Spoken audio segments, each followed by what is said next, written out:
Now, growth of MNC in India. Growth of MNC in India the trends of liberalization in the 1980s gave a substantial support to foreign collaboration. This would be clear from the fact of the total 12,760 foreign collaboration agreement. அவங்க டோட்டலாக 12,760 foreign collaboration agreement sign பண்ணிட்டாங்க between 1948 to 1988 ஓகேவா. As a result of liberalized foreign investment policy மூலமா announced in July to August 1991, there was a further spurt of foreign collaboration and increased flow of foreign direct investment. அவங்க நல்லா அப்படியே வந்துட்டே போகிறாங்க MNC corporation. அதான் reason for the growth, என்னென்ன reason, என்னென்ன காரணம் அவங்களோட வளர்ச்சிக்கு? Expansion of the market territory, ஈஸியாக ஒருத்தருக்கு ஒருத்தர் ஈஸியாக எக்ஸ்போர்ட் அண்ட் இம்போர்ட் பண்ணுறதுனால, and then which is it in incorporate, and then make marketing superiorities. Marketing superiorities என்னது? A multinational firms enjoys a number of marketing superiorities over the national firms. நிறைய தேசிய அளவில் வியாபாரம் பண்ணுறது அவங்க ரொம்ப என்ஜாய் பண்ணுறாங்க. ஐயோ இவ்வளோ ஈஸியாக ஒரு கஸ்டம் டியூட்டிஸ் எல்லாம் இல்லாமல், நிறைய டேக்ஸ் எல்லாம் இல்லாமல் இவ்வளோ என்ஜாய் பண்ணுறோமே, நல்லா மார்க்கெட்டிங் பண்ணுறோமே. It enjoys market reputation and faces less difficulty in selling it products. Sell பண்ணுறதுக்கு ரொம்ப கொஞ்சமான டிஃபிகல்ட்டி தான், கஷ்டம்தான் இருக்குது. And it's adapt more effective advertising and sales promotion techniques. இப்போ நம்ம ஒரு ஆட் பார்த்தோம்னா அந்த ஆட் பார்த்து அப்படியே வாங்குகிறோம்ல, அந்த மாதிரி அப்போ அவங்களுக்கு நிறைய techniques, advertising the sales promotion techniques எல்லாம் இதுதான் மார்க்கெட்டிங். ஒரு ஆட் மூலிமா தானே ஒரு ப்ராடக்ட்டை நம்மளால் வாங்க முடியுமா? இப்போ ஆட் இல்லைன்னா ஏதாவது ஒரு ப்ராடக்ட் வாங்க முடியும். ஒரு சோப்பு கூட ஒரு ஆட் கொடுத்தா தானே நம்ம அதை போய், அதனால் நம்ம கவர் ஆகிட்டு நம்ம போய் வாங்குகிறோம். அந்த மாதிரி தான் that is the market superiorities. Production increase பண்ணுறதுக்கும் சேல்ஸ் ப்ரொமோஷன் பண்ணுறதுக்கும் அவங்களுக்கு ஈஸியாக இருக்குது அப்படின்றாங்க. தென் ஃபினான்ஷியல் சுப்பீரியாரிட்டிஸ், இதெல்லாம் தான் growth ஆஃப் த எம்என்சி. இது மாதிரி தான் நம்மக்கிட்ட இருந்து நிறைய எம்என்சி கார்பரேஷன்ஸ் எல்லாம், நிறைய கம்பெனிஸ் எல்லாம் இந்த ஆட் மூலிமா தான் நம்ம நிறைய கவர்ந்து இழுக்கப்பட்டு வாங்கப்படுறோமே. And then financial சுப்பீரியாரிட்டிஸ். என்ன ஃபினான்ஷியல் சுப்பீரியாரிட்டிஸ் பார்த்தோம்னா, financial resources at high level of funds utilization. High லெவலாக ஃபண்ட் எல்லாம் கொடுத்துருக்காங்க, அதை யூஸ் பண்ணிக்கிறதுக்காக. It has easier access of external capital market because of its international reputation. It is able to raise more international resources. Financially superiorities நிறைய அவங்களுக்கு utilise பண்ணுறதுக்காக high லெவலில் funds எல்லாம் கொடுத்தாங்க அப்படின்றாங்க.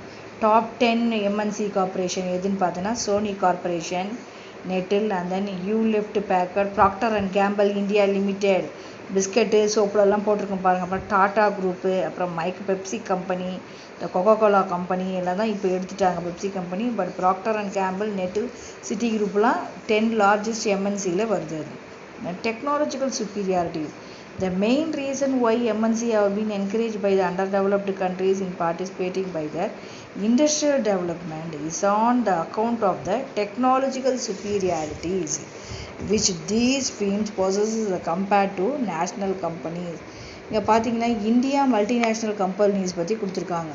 First one company Hero motor car, ரொம்ப ஃபேமஸானது. It's head quarter எங்கே? நியூ டெல்லியில். இது என்ன type of industry? Automobile type of industry. இது எங்கெல்லாம் ஆப்ரேட் ஆகுது? எந்த கண்ட்ரீஸ்லாம் ஆப்ரேட் ஆகுது? Colombia, Bangladesh and Africa. Next பார்த்தீங்கன்னா பஜாஜ் ஃபைனான்ஸ் லிமிடெட். பஜாஜ் கம்பெனினா எல்லாருக்கும் தெரியும். இது எங்கே ஹெட் குவார்ட்டர்ஸ்? எங்கே? பூனேயில். இதுவும் ஆட்டோமொபைலில் ஃபேமஸானது. இது எங்கெங்கே கண்ட்ரீஸில் ஆப்ரேட் ஆகிருக்கு? United Arab countries, UAE and Bangladesh. And then next TVS company, Lucas, இங்கே ஆவடியில் இருக்குல்ல, பாடிக்கிட்ட. சென்னையில் இருக்குது. And then automobile, Brazil, Chile, Colombia and Mexico and Peru. And then State Bank of India, this is also a company. Mumbai, banking தானே இது பெரிய. State bank of India banking தான். And then Australia, Bangladesh and Belgium. And then Bharti Airtel, New டெல்லியில் இருக்குது. அது communication, BSNL சொல்லுவோம்ல, அந்த மாதிரி கம்யூனிகேஷன், ஃபோன்லாம் பண்ணுறோம்ல, அதனால்.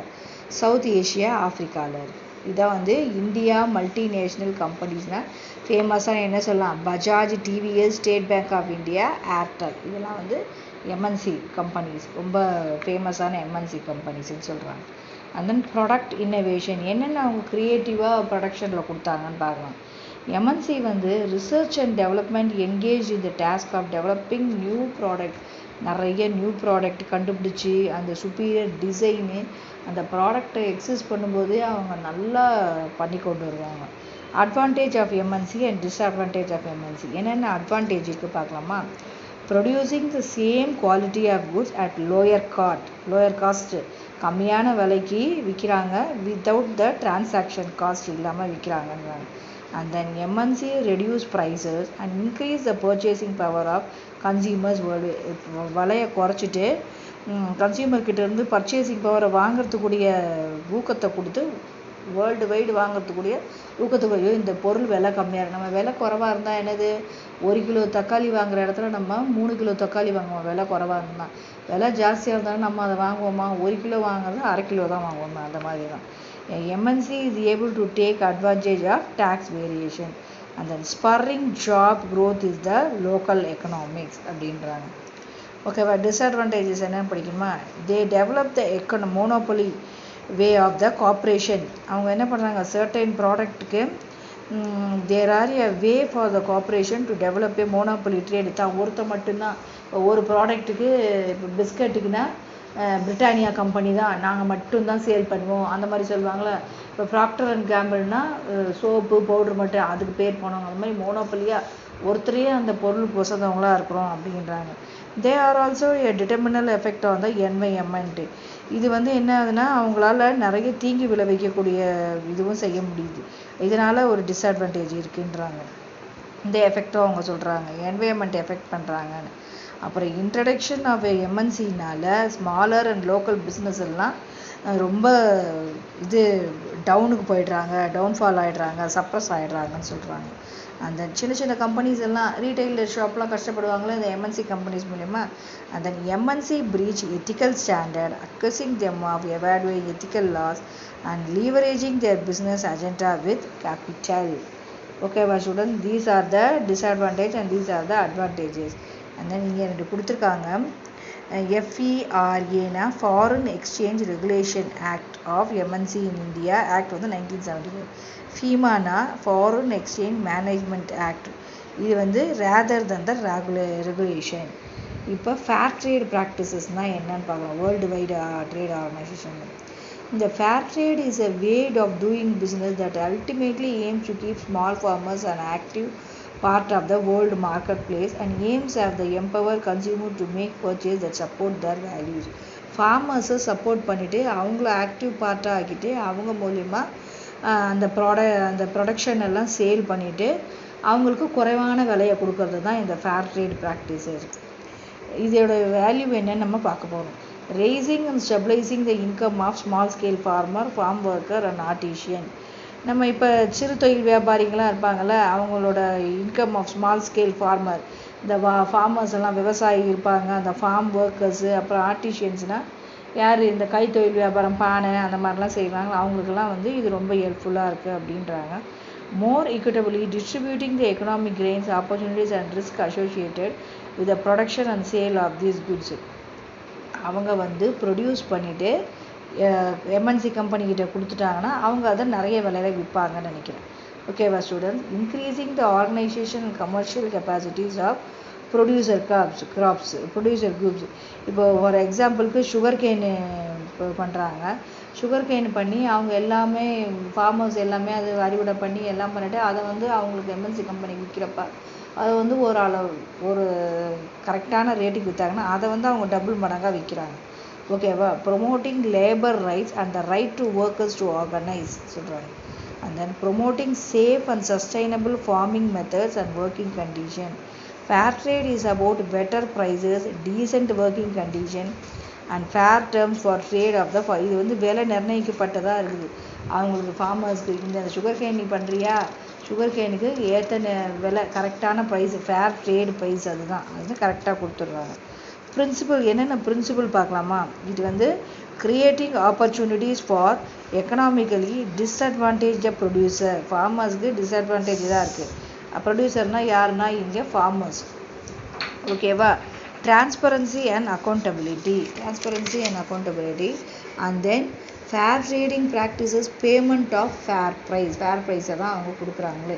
and then ensuring no child labor or force. யாரையுமே நம்ம குழந்தைங்களாம் வேலை வைக்கக்கூடாது. ensuring no child labor, forced labor, யாரும் ஃபோர்ஸ் பண்ணி யாரையும் வேலைக்கு வர வைக்கக்கூடாதுன்றாங்க. and then commitment to non-discrimination, gender equity, freedom of association. அதாவது ஆண்கள் பெண்கள் வேலை செஞ்சுருந்தாங்கன்னா ஐயோ அவங்க உமனுக்குன்னா வேறு மாதிரி சேலரி, இது கடினமான உழைப்பு, அது ஜென்ஸுக்குன்னா வேறு சேலரி, அந்த மாதிரிலாம் இல்லாமல் எல்லாருக்கும் ஜெண்டர் ஈக்விட்டியாக கரெக்டான சேலரி கொடுக்கணும் அப்படின்னு சொல்கிறாங்க. and then providing capacity building and promoting fair building, encourage பண்ணுறாங்க. எல்லாருமே என்கரேஜ் பண்ணுறதுக்கு இது ரொம்ப யூஸ்ஃபுல்லாக இருக்குது, fair trade prices. and then respect for the environment. okay students, now we are going to see about the GATT. GATT na General Agreement on Trade and Tariffs.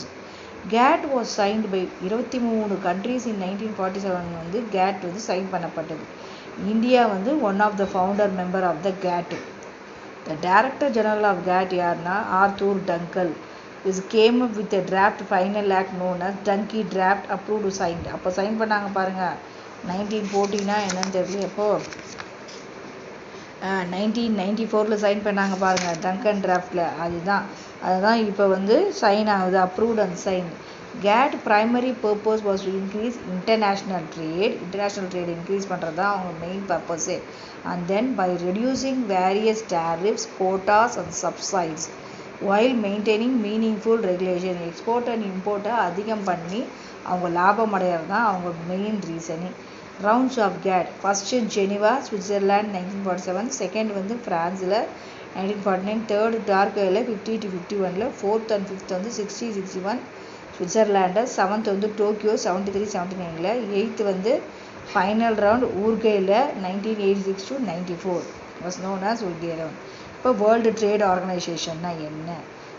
The signing of the final act of the Uruguay round by member nation GATT in April 1994 paved the way. இதுதான் வந்து இந்த GATTோட மெம்பர்ஷிப்னால தான் paved the way, ஒரு வழி வகுத்தது. எதுக்கு? World trade organisation WTO. இதுவும் இந்த அக்ரிமெண்ட்டில் 104 members sign பண்ணாங்க. முதல்ல இந்த GATTல எத்தனை பேர் சைன் பண்ணாங்க? 23 கண்ட்ரீஸு சைன் பண்ணாங்க. இதில் வந்து 104 மெம்பர்ஸு இருந்தாங்க. WTO அக்ரிமெண்ட் எப்போ வந்து நடைமுறைக்கு வந்ததுன்னா January 1, 1995. World trade organisation head quarter எங்கன்னா ஜெனிவா சுவிட்சர்லாண்ட். எந்த பர்பஸ்க்காகனா ஒரு ரெகுலேஷனுக்காகவும் தென் இன்டர்நேஷ்னல் சர்வதேச வணிகத்துக்காகவும் தான் இது உருவாக்கப்பட்டது.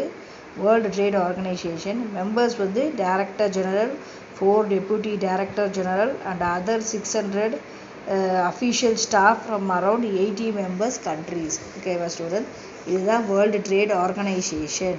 என்னென்ன ஆப்ஜெக்டிவ்ஸ் பார்க்கலாமா, எய்ம்ஸ் என்னென்னு பார்க்கலாமா? To set and enforce rule for international ட்ரேடை என்ஃபோர்ஸ் பண்ணுறதுக்காக இது யூஸ் ஆச்சு. and then to provide a forum for negotiating and monitoring further trade liberalization export and இம்போர்ட்டுக்கு ஃப்ரீடமாக போயிட்டு வரதுக்காக தான், எக்ஸ்போர்ட் அண்ட் இம்போர்ட்டு ஃப்ரீயாக போகிறதுக்காக இது ப்ரொவைட் பண்ணாங்க. And to resolve trade disputes, இந்த ட்ரேட்னால வணிகத்தினால சண்டை சச்சரவுலாம் வராத பார்த்துக்கிட்டாங்க. and then introduction of the sustainable development of the and the environment can go together. அவங்களுக்கு போகிறதுக்குரிய என்வைரன்மெண்ட்டு அந்த டெவலப்மெண்ட்டெல்லாம் டெவலப்மெண்ட்டெல்லாம் ஈஸியாகிறதுக்கு பண்ணாங்க. and then to resolve trade disputes படிச்சாச்சு. and then to ensure the developing countries secure a better share growth. developing countries வந்து நல்ல ஒரு பங்கு வகிக்கிறதுக்காக, உலக வாணிகத்தில் பங்கு வகிக்கிறதுக்கு இது ரொம்ப யூஸ்ஃபுல்லாக இருந்தது. and then வேலை வாய்ப்பு வந்து எல்லாருக்கும் கொடுக்கறதுக்காகவும் இது ரொம்ப யூஸ்ஃபுல்லாக இருந்துச்சுன்றாங்க. and then to ensure full employment and broad increase in effective demand. ஓகேவா students? then trade related aspects of intellectual property rights. TRIPS. Intellectual property right may be defined as information with a commercial value. Patent shall be available for any invention, whether product or process, in all fields. whether அந்த product and process எல்லா industrial டெக்னாலஜிலையும் covers 7 areas of intellectual property rights. அதோட patent எல்லாருக்கிட்டையும் நல்லா சுமூகமாக industrial technology ஃபுல்லாக வளர்ந்து வந்தது. அதுதான் ட்ரிப்ஸுன்றாங்களே, trade related aspects of intellectual property rights. and then impact and challenges of globalization. Positive impact என்னன்னு பார்க்கலாமா? A better economy introduces rapid development of the capital market. உண்மையிலே better economy தான் introduce பண்ணப்பட்டது குளோபலைசேஷன் மூலிமா. ஸ்டாண்டர்ட் ஆஃப் லிவிங் வந்து increase பண்ணப்பட்டது உலகமயமாக்குறது மூலிமா. and then globalization rapidly increases better trade so that more people are employed. இந்த trade மூலிமா என்னது நிறைய பீப்புளுக்கு வேலை வாய்ப்பு கிடைச்சிது. and then they introduce new technologies. and then globalization increase the GDP, gross domestic product of the country level increase பண்ணுச்சு. and then it help to increase in free flow of goods and also increase the foreign direct investment. ஓகேவா students, இந்த இதெல்லாம் exchange பண்ணுறதுக்கு ரொம்ப யூஸ்ஃபுல்லாக இருந்தது அப்படின்னு சொல்கிறாங்க. ப்ரொடக்ஷன் எல்லாம் குட்ஸ் எல்லாமே. அந்த நெகட்டிவ் இம்பேக்ட் என்னென்னா too much of flow of capital among country introduces unfair and immoral distributors of income. நிறைய கேபிட்டல் எல்லாம் வைக்க வேண்டியதாக இருந்துச்சு, நிறைய இன்வெஸ்ட்மெண்ட் பண்ண வேண்டியதாக இருந்தது. அது introduce unfair and immoral distributors, நிறைய இம்மாரல் டிஸ்ட்ரிபியூட்டர்ஸ் ஆஃப் இன்கம், அவங்களாம் நல்ல பலன் அடைஞ்சாங்க. அப்புறம் அனதர் ஃபியர் என்னென்னா இஸ் லூசிங் இஸ் நேஷ்னல் இன்டிகிரிட்டியே லூஸ் ஆகிடுது because of too much of எல்லாரும் வந்து போக எல்லாம் இருக்கிறனால அந்த டொமஸ்டிக் பாலிசியே போயிடுச்சு, அந்த ஒற்றுமையே ஃபெயில் ஆயிடுச்சு அப்படின்றாங்க. Rapid growth of the economy has required a major infrastructure and resource extraction. This increased negatively and ecologically social cost. இது வந்து சோஷியல் காஸ்ட்டை ரொம்ப பாதிக்க அடைய வச்சுது அப்படின்னு சொல்கிறாங்க. and then rapidly increases in exploitation of natural resources to earn foreign exchange and environmental standard and regulation அப்படின்றல. என்னென்ன challenges of globalizationனா the benefits of globalization extend to all countries. That will not happen automatically. இது வந்து ஆட்டோமேட்டிக்காக ஆகிறது கிடையாது extend பண்ணுறது. the fear of globalization என்னென்னா the instability in the developing world, இன்ஸ்டெபிலிட்டியாக இருந்தது. the industrial world that increased global competition will lead in race to bottom in wages, labor right and employment practices, and it leads to global imbalance. Globalization has led to an increase in activities such as என்னது child labor and slavery எல்லாம் ரொம்ப இதனால் உருவாக்கப்பட்டது அப்படின்றாங்க. Challenges இதெல்லாம் challenges of globalisation, இதெல்லாம் முடிக்கப்பட்டது அப்படின்னு சொல்ல வராங்க இவங்க. people started consuming more junk food. this caused the degradation of health and spread of diseases. degradation of healthக்கு தள்ளப்பட்டாங்க. and then spread of diseases, நிறைய diseases பரவ ஆரம்பிச்சது. globalization has led to environmental degradation. இந்த difficulties எல்லாம் தான் அவங்களுக்கு இருந்தது அப்படின்றாங்க. ஓகேவா ஸ்டூடெண்ட்ஸ், இந்த லெசன் ஃபுல்லாக நம்ம நல்லா பார்த்துட்டோம்னு நினைக்கிறேன். இது ரொம்ப இம்பார்ட்டண்டான லெசன், உலகமயமாக்குதல் and trade. Thank you children, bye.